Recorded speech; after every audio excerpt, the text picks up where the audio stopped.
Thank you very much, John. Really interesting. As a brief introduction, my name is Paul. I run the publisher team at Integral Ad Science in the UK.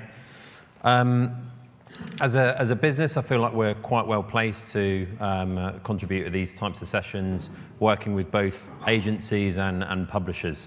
And certainly a trend we've seen over the last sort of 6-12 months is publishers looking at viewability in a slightly different light nowadays and thinking about it more as an opportunity to really sell, really push the premium nature of their inventory.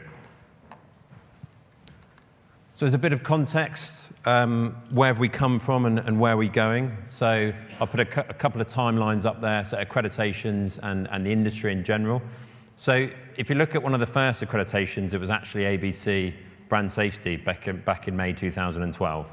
So I think brand safety is sometimes a little bit lost in the conversation, but it's worth really stressing that it's still an absolute priority for a lot of the advertisers that we speak to.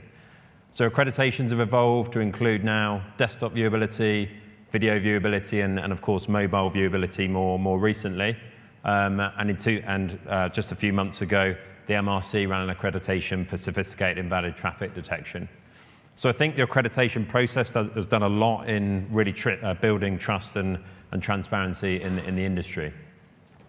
So as the accreditation process has evolved, so has the industry as well. So if we look in 2009, that's when brand safety really sort of started to hit the headlines. But it's probably worth stressing that advertisers and agencies had concerns before then, and we all remember IASH, of course.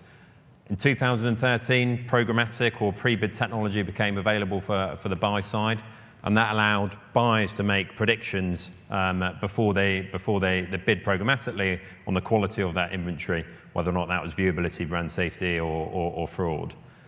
So fraud hit the headlines in 2014, but I think there's a general understanding it was an issue before then. 2015, we started seeing the launch of time-based advertising with the FT. And of course, The Economist and more recently, The Guardian have followed suit. 2016, as John alludes to, we are beginning to see agencies coming up with their own standards, and I think that will be a trend into 2017. And today, we have publisher automation, which I'll go through in a little bit more detail. So let's look at 2017. What sort of trends are we likely to see? So trading on viewability, and that's an often used term. It's probably worth stressing that in the UK, publishers and advertisers are already effectively trading on viewability by agreeing some sort of viewability target. But I think what we'll probably see is agency groups coming up with their own sort of viewability metrics as well. Publisher automation, the ability to deliver out in an automated way high-performing viewability campaigns, which I'll go through in a bit more detail.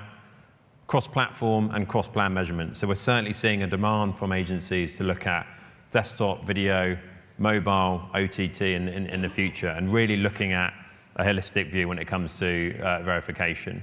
We're seeing walled gardens opening up their inventory. So again, that all aids a sort of true cross-platform and cross-plan measurement. Beyond viewability, so I really stress to premium publishers that it's not all about viewability. It is about the quality of their content, the quality of their sites. Ad clutter is an increasing demand from the buy side. So if you have particularly low ad clutter rates, that is something you should be selling into the buy side.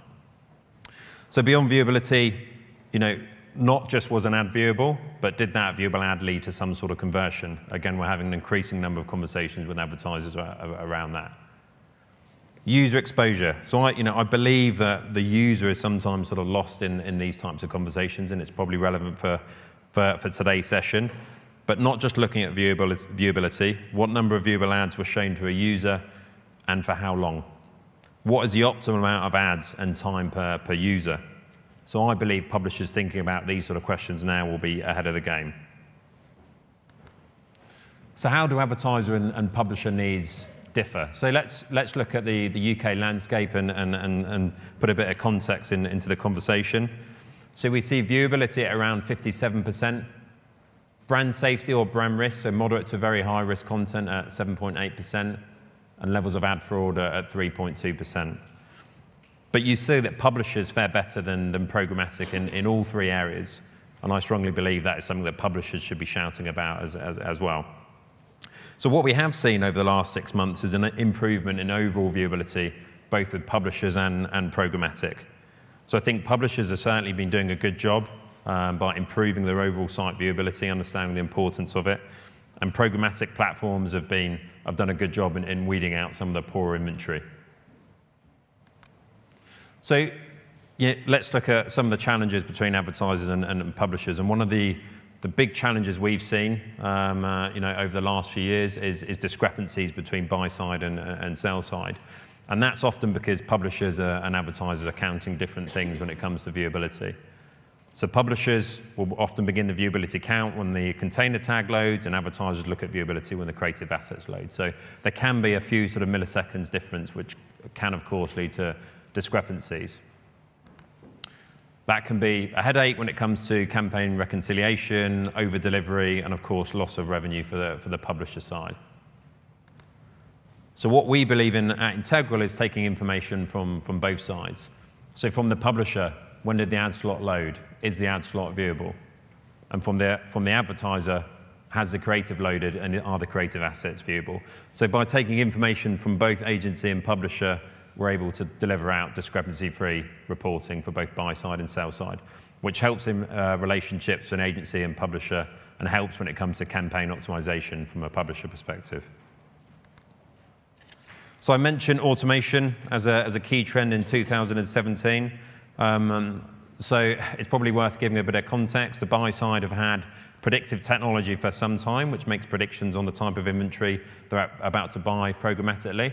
There is now technology available for publishers for improved on-site delivery. So that streamlines the ops process. It allows that ops team to do slightly more strategic things over and above optimizing for viewability, and removes the need for over-delivery by working to agency stats as well. So what sort of industry standards should we see? So measurement technologies, of course, should be standardized. And the MRC and the ABC have done a good job over the last 4 or 5 years in really trying to make sure that there is minimal discrepancies between vendors as possible. And as I mentioned, they have done a particularly good job there. However, just because measurement is standardized doesn't necessarily mean from a publisher perspective that trading needs to be standardized. So we've seen the likes of the FT, the Economist, and the Guardian look at time as a really key metric, and I see that as a trend. We're beginning to see other publishers thinking about their own viewability standards, and again, I applaud those publishers who are pushing the boundaries, so to speak. That should not be 111, by the way. So what sort of emerging trading models are we seeing? As I mentioned, we're clearly seeing agency trading models at a global level. We're beginning to see more and more publisher trading models as well. However, I do think that we need to remember that user experience is crucial. So when you are thinking about improving viewability, you need to think about the user, and it's not just about creating as many sort of viewable ads as possible. Think about number of ads of the page. Think about cluttered rate. User experience should be at the forefront. So what are the keys to progression as an industry? First of all, of course, as a publisher, understand your owned and operated. What sites perform best for viewability, what ad units, what ad sizes, et cetera, Really understand your inventory, understand your client demands, understand what agencies and advertisers are looking for, ideally before a campaign has started. The value of automation, as I mentioned, it will be a key trend in 2017 in delivering out automated viewability campaigns. Industry collaboration. Now, we've heard quite a lot about creative weight and latency. It's certainly a challenge in the publisher industry, but I believe there probably should be a common voice, potentially from the AOP, about what is the maximum sort of file size and exactly what impact do high sort of or heavy ads have on viewability. Run some A/B testing as a publisher. Understand that if an advertiser is looking for a particularly heavy creative that's going to add latency, viewability is going to be impacted. And of course, focusing on the end consumer. Consumers don't want more ads, they want fewer ads, and they want better targeted ads. Thank you very much.